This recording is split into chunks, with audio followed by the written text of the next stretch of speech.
الله رب العالمين والصلاة والسلام على خير خلقه محمد وآله وأصحابه أجمعين أما بعد. د دې ځای څخه ابو حاتم محمد بن حبان رحمه الله پرون دا خبره وکړه چې جرح د مجروح جرح دا مأمور بها ده، ځکه حسان ابن ثابت رضی الله عنه یې امر کوي چې حج و بیان کې د چا د مشرک. صحیح سو؟ اوس دی وایي چې علم په آخر د زمانې کې علم کمیږي. دا کم علم دی؟ په هغې کې د پرون دا خبره چې علم کمیږي. اوس دی وایي دا علم د حدیثو ځینې مراد دی. د دې علم څه چې دا کمیږي کم علم وایي ځینې مراد دی. یو راغی روایت وایي ابن شهاب عن حمید عن ابي هريره عن النبي صلى الله عليه وسلم يتقارب الزمان وينقص العلم وتظهر الفتن ويكثر الهرج قيل يا رسول الله ما هو؟ قال القتل. هغه چې دول قتل دي. دلته دا خبره سوې ده چې علم کمیږي. ابو حاتم ابن حبان رحمه الله وایي چې په دې خبر کې داسې دی لکه دلیل. دی وایي وفي هذا الخبر كالدليل على أن ما لم ينقص من العلم ليس بعلم الدين في الحقيقة. کم علم چې کم نسی دا په حقیقت کې علم دین دینه. ځکه اذ اخبر المصطفى ان العلم ينقص عند تقارب الزمان. د قیامت د تقارب په وخت کې علم کمیږي. وفيه دليل على ان زد العلم يزيد. د علم زد بیا څه پکېږي؟ زیاتېږي. ماشاء الله را سره وایاست. وكل شيء زاد مما لم يكن مرجعه الى الكتاب والسنه فهو زد العلم. هر هغه شی چې مرجع کتاب الله او سنت رسول نوي زیات سي نو د علم زد. ولست أعلم العلوم كلها إلا في الزيادة إلا هذا الجنس الواحد من العلم. وما تبطول علوم كبل داس علم ندير معلوم كبرشادك للي يبدأ أي علم ما سوى. وهو الذي لا يكون للإسلام قوام إلا به. أو داهم هذا علم دي خاص ده بوجب عند الإسلام تشلري قوام لري. إذ الله عز وجل أمر الناس باتباع رسوله وعند التنازع الرجوع الى ملته عند الحوادث. او دا هغه علم دی چې الله پاک جل جلاله مؤمنان امر کړي دي په تحکیم د رسول الله امر کړي دي په تنازع کې به د رسول الله صلی الله علیه وسلم ولا نو دا هغه علم دی او دا علم کم روان دی. بیا د ورسته دا خبره زیاتی فمن لم يحفظ څوک چې یاد نکي سنن النبي صلى الله عليه وسلم ولم يحسن تمييز صحيحها من سقيمها ولا عرف الثقات من المحدثين ولا الضعفاء من المتروكين ومن يجب قبول انفراد خبره ممن لا يجب قبول زيادة الألفاظ في روايته ولم يحسن معاني الأخبار والجمع بين تزادها في الظواهر ولا عرف المفسر من المجمل ولا المختص من المقتضي ولا الناسخ من المنسوخ ولا اللفظ الخاص الذي يراد به العام ولا اللفظ العام الذي يراد به الخاص ولا الأمر الذي هو فريضة وإيجاب ولا الأمر الذي هو فضيلة وإرشاد ولا النهي الذي هو حتم لا يجوز ارتكابه من النهي الذي هو ندب مباح استعماله مع سائر فصول السنن وأنواع أسباب الأخبار على حسب ما ذكرنا في كتاب فصول السنن. چې دا انسان ته نه معلوم چې صحیح او سقیم ځله معلوم کی، دا انسان ته نه معلوم چې ثقه او ضعیف تر معلوم کی، دا انسان ته نه معلوم چې ضعیف او متروک تر معلوم کی، دا انسان ته نه معنی نه معلوم، ناسخ منسوخ نه ور معلوم، مجمل مفسر نه ور معلوم او عام يراد به الخاص خاص يراد به العام نه ور معلوم. نو كيف يستحل ان يفتيه؟ د څنګه حلال غني چې د څه چمو کی فتوا دی ورکی. أم كيف يسوغ لنفسه تحريم الحلال وتحليل الحرام تقليدا منه لمن يخطئ ويصيب؟ دی څنګه د تقلید په وجه باندې چې اس دی چا تقلید کوي حلال حرام ای حرام حلال ای. دلته ګوره دی د تقلید بحث کوي خو ګوري دی هغه تقلید نشي چې د هغه چا د وس چې دا شان ټول معلومي.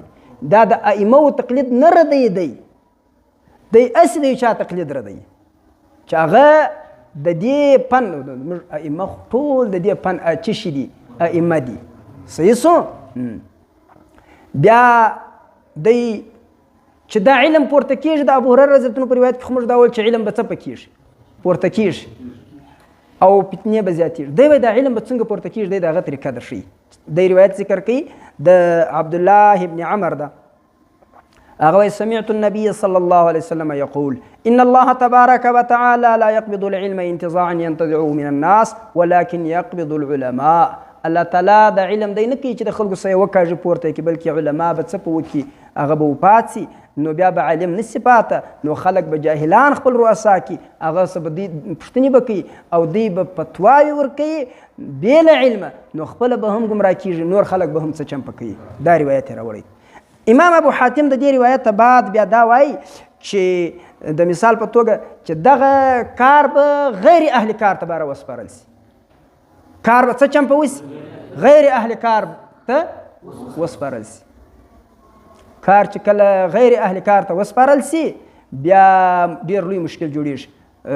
ابو حاتم ابن حبان البستي رحمه الله هغه دا وایي چې خلک به علما به نه، خلک به دغه خلک خپل رؤسا جوړ کړي، بیا به خلک پوښتنې ځینې کوي، دوی به بې له علمه فتواوې ورکوي. نو دا یې هغه وخت دی.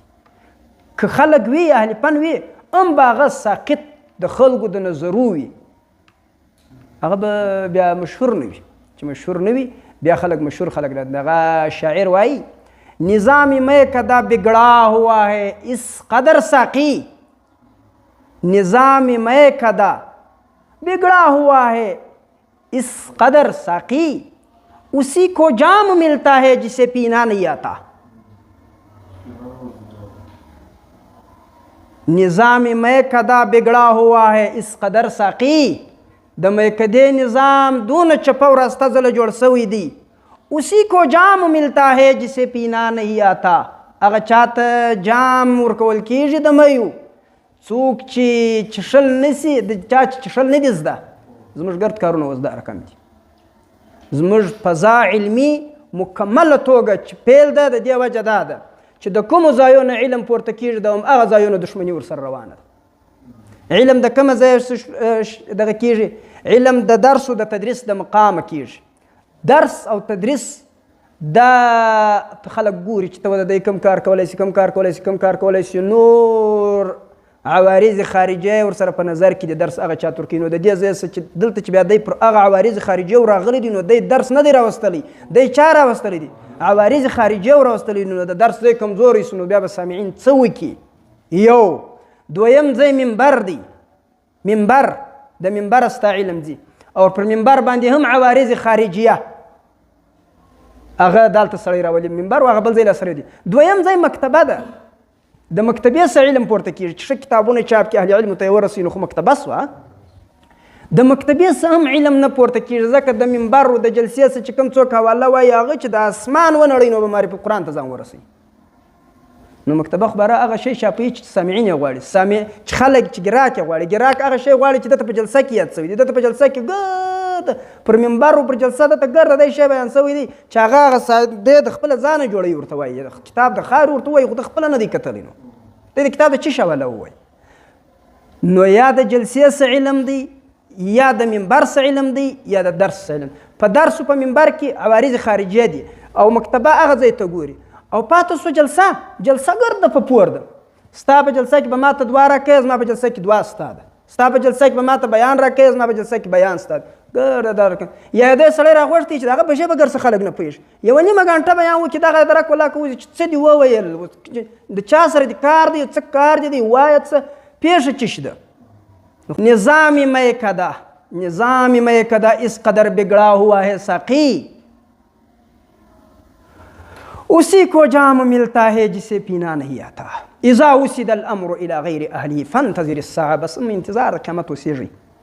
خیر، نو دا بیا ابو حاتم ابن حبان رحمه الله دا بیا بل روایت را ذکر کی، هغه کې بیا دا وایي، هغه غټ ورد روایت دی، الا ليبلغ الشاهد الغائبه، الا الغائبه، شاهد دی وچاته ورسه.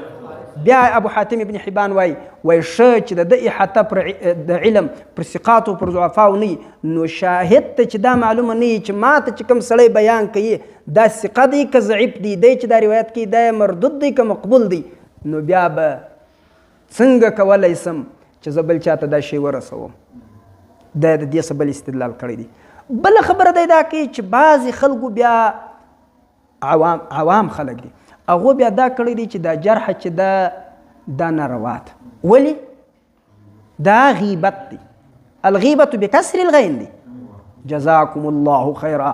الغیبت دی زما انډیوالان وایي. تی کتلی دی دی وایي الغیبت دی. نو الغیبت چې دی په دې کې د علاء بن عبد الرحمن عن ابي هريره انه قيل لرسول الله صلى الله عليه وسلم ما الغيبه؟ د غیبت څه ته وایي؟ رسول الله صلی الله عليه وسلم ذکرك اخاك بما يكره. داس قال افرأيت ان كان فيه ما نقول کاغه عیب پکښې و پښې یې کږې مال دا کږ پښې دي یا یې وږې بغې مال دا بغې دي بیا څه کې وایه؟ ده ورته وویله چې ان كان فيه ما تقول فقد اغتبته. که چیرې دې دا رقم وکړي څنګه مولوي عبدالرشید صاحب فقد اغتبته که چیرې هغه شی پکښې دی دی بغې دي ته ورته وایه چې بغې هغه دی تېر سو نو خو چش سو غیبت سو. وان لم يكن فيه ما تقول فقد بهته. بیا خو دې بهتان پر وایي که هغه هم نسته پکې بیا یې هم پکې وایه. صحیح ده؟ نو دی وایي په دې ابو حاتم ابن حبان بستي رحمه الله عبارت زه وایم ترجمه بیا ته کوي. قال ابو حاتم احتج بهذا الخبر جماعة ممن ليس الحديث صناعتهم. د دې صناعت حدیث ندی. وزعموا ان قول ائمتنا فلان ليس بشيء وفلان ضعيف وما يشبه هذا من المقال غيبه. دغه غیبت ولي ان كان فيهم ما قيل كتهم باغو کې هغه شی وي چې دی ضعیف هم وي والا فهو بهتان عظيم. کدا نو پکې بیا خو نو عظیم بهتان. خدای باره وای که چیرې دغه خوره کوي کرا اکللی وای خپل پټو یې په سر راکش کړی وای خپل ذکر فکر یې کړی وای او خپل باري ته په خلوت کې کښېنستلی وای در دا کار راولاوه چې دا دی اوس دغه خبره کوي. وای ځکه نو خدا د دې صناعت یې نه دی دا شان نه دی. لو تملق قائل هذا الى باريه في الخلوه وساله التوفيق لاصابه الحق لكان اولى به من الخوض فيه. اولى ابو د لپاره چې په دې بحث کې اذ ليس من صناعته ځکه دا خو د کار نه دی. لان هذا ليس بالغيبه المنهي عنها. دا غیبت منهي عنها نه دی. ولې؟ وای ټولو مسلمانانو اتفاق پر دې باندې کړی دی چې د هغه چا خبر به اورې چې خبر یې صحیح وي او د هغه چا خبر به نقل کوي چې خبر به نو اوس کې د دې چا خبر واورېدی چې خبر یې صحیح نه وي هغه خلکو سره وایي پر تا دا لازمه ده چې دا بیان کړي چې ورور دا نه دی پر دې باندې اجماع ده. بیا وایي ګوره دا جرح پر مجروح باندې خود اول جارح رسول الله صلی الله علیه وسلم دی. جرح سنت او اول جارح څوک دی؟ کومه دی؟ عائشه رضی الله عنها. ګوره دا څونه ښایسته استدلالات کېدی ګرده استدلالات په چا کوي؟ په حدیث کې دی باره وایي چې محمد بن المنكدر عن عروة عن عائشة چې یو سړی را روان فلما راه النبي صلی الله عليه وسلم فقال بئس اخو العشيره او قال ابن العشيره. دا بد سړی دی چې کله رالی بیا رسول الله صلی الله علیه وسلم ښه خبرې ورسره وکړې ښه بیا عایشې رضی الله عنها پوښتنه ځینې وکړه ام المؤمنین چې دی چلته را روان ته بئس اخو العشيره چې بیا دلته راورسېدې بیا دې ښه ورسره راغله ښه راشه درشه دې ورسره وکړه. نو دول چې عایشې رضی الله عنها ته دول فقال يا عائشة إن شر أمتي عند الله منزلة يوم القيامة من تركه الناس اتقاء فحشه. چې بد سړی هغه دی چې د بدې وینا د وجې څخه خلک د سزا ګوري. نو زه مخامخ خو بد نه ورته وایم.